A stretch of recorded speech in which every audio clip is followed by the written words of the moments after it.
आज म हजुरहरूलाई घरमै सजिलैसँगले करेलाको स्पाइसी अचार बनाउने तरिका सिकाउन जाँदैछु। युट्युब च्यानल अमर पञ्ची फूड वर्ल्डमा यहाँलाई धेरै धेरै स्वागत छ। करेलाको स्पाइसी अचार बनाउन एकदमै सजिलो छ। यसलाई यहाँहरूले नान रोटी खाना जेसँग खाँदा पनि हुन्छ। विशेष गरेर यहाँहरूमा चाहिँ हाई ब्लड प्रेसरको समस्याहरू छ भने यो एकदमै उपयुक्त खानेकुरा हो यहाँहरूको लागि। तर लो ब्लड प्रेसर हुनेहरूले चाहिँ धेरै क्वान्टिटीमा चाहिँ खानु हुँदैन। करेलाको अचार बनाउनको लागि मैले 2वटा करेला मिडियम साइजको लिएँ, 2वटा कागतीलाई लिएँ, भटमास 3 टेबल स्पुन लिएँ, त्यसै गरेर मेथी आधा टेबल स्पुन लिएँ, यो मैले तोरीको तेल 2 टेबल स्पुन लिएँ, त्यसै गरेर नुन आधा चम्चा, रातो धुलो खुर्सानी आधा चम्चा, बेसार आधा चम्चा, एउटा रातो खुर्सानी, आधा चम्चा जिराको गेडाहरू, आधा चम्चा धनियाँको गेडाहरू, एउटा प्याजलाई चाहिँ मैले चप गरेँ, धनियाँका केही पातहरू र केही हरियो चाहिँ मैले खुर्सानीलाई चप गरेँ एउटा जति। सबैभन्दा पहिला मैले यो करेलालाई 1 इन्चको साइजमा यसरी काटेँ। सानो सानो पातलो पातलो स्लाइस गरेर 1 इन्चको साइजमा हामीले यसरी काट्नुपर्छ। अब एउटा प्यानलाई मैले बसालेँ र त्यसपछि 2 कप पानी चाहिँ म तताउँदैछु। यसमा यहाँहरूले थोरै नुन पनि हाल्न सक्नुहुन्छ। यसो गर्यौँ भने हाम्रो करेला धेरै तितो हुँदैन।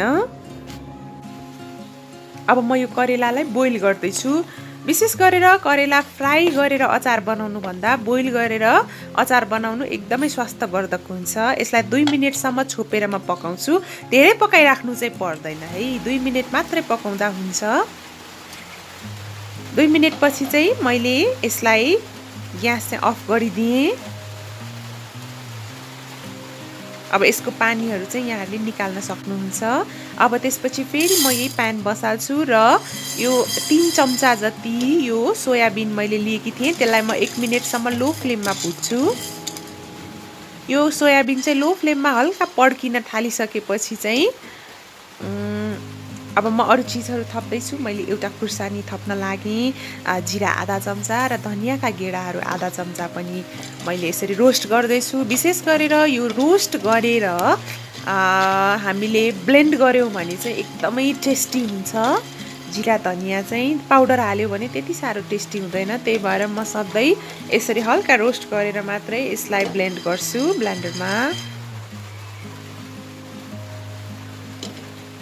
यति भइसकेपछि मैले ग्यास अफ गरेर यसलाई म पिस्न जाँदैछु। 10 मिनट सेलाइसकेपछि मात्र पिस्नु होला, नत्र हाम्रो ब्लेन्डर बिग्रिन सक्छ धेरै तातेर। यसलाई यहाँहरूले दरदरा पिस्नु पर्ने हुन्छ। खुर्सानी चाहिँ स्वाद अनुसार थप्न पनि सक्नुहुन्छ।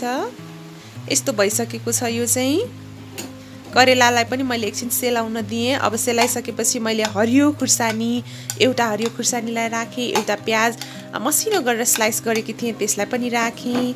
अब अरू चिजहरू पनि म थप्न जाँदैछु। नुन पनि राख्दैछु। नुन चाहिँ अघि हामीले करेला बोइल गर्दाखेरि पनि राखेका थियौँ, त्यही भएर हेरेर मात्र राख्नुहोला। त्यसै गरेर कागतीको रसलाई पनि राखेँ मैले, एउटा कागतीको रस राख्न सक्नुहुन्छ।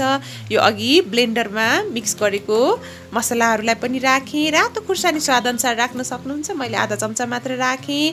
थोरै मरिचको धुलो पनि राखेँ। यो रातो खुर्सानी चाहिँ काश्मिरी खुर्सानी हो, यसले राम्रो कलर दिन्छ, खासै पिरो पनि हुँदैन। यहाँहरूले थप्न पनि सक्नुहुन्छ। नुन खुर्सानी चाहिँ आफ्नो स्वाद अनुसार थप घट गर्दा हुन्छ।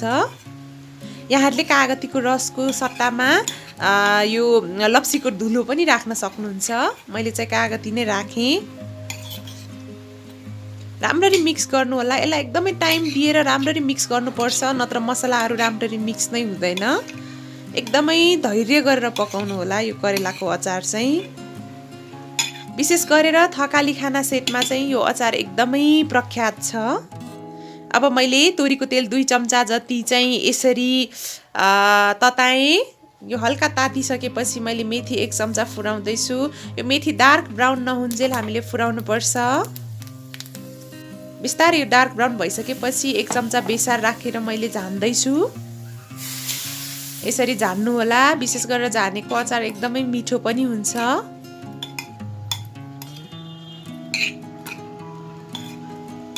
राम्ररी मिक्स गर्नु होला।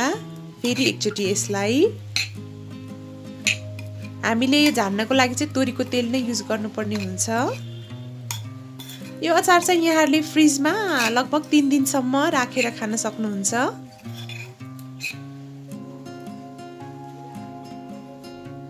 र यसरी हाम्रो करेलाको अचार एकदमै रेडी भइसकेको छ। यहाँहरूले पनि आफ्नो किचनमा जरुर ट्राई गर्नुहुन्छ भन्ने मैले आशा राखेकी छु। आजको रेसिपी यहाँहरूलाई कस्तो लाग्यो? यदि यो रेसिपी यहाँहरूलाई मन पर्यो भने लाइक, शेयर र कमेन्ट गर्न नबिर्सिनुहोला। साथै मेरो च्यानल अमर पन्छी फुड वर्ल्डलाई सब्स्क्राइब गरिदिनु होला। मैले चाहिँ एक टुक्रा टेस्ट पनि गरेँ। र यदि यहाँहरूलाई कुनै पनि यस्तो रेसिपी मैले बनाएको देख्न चाहनुहुन्छ भने तल कमेन्ट सेक्सनमा कमेन्ट गरिदिनु होला। Thank you so much for watching. Have a nice day. Goodbye.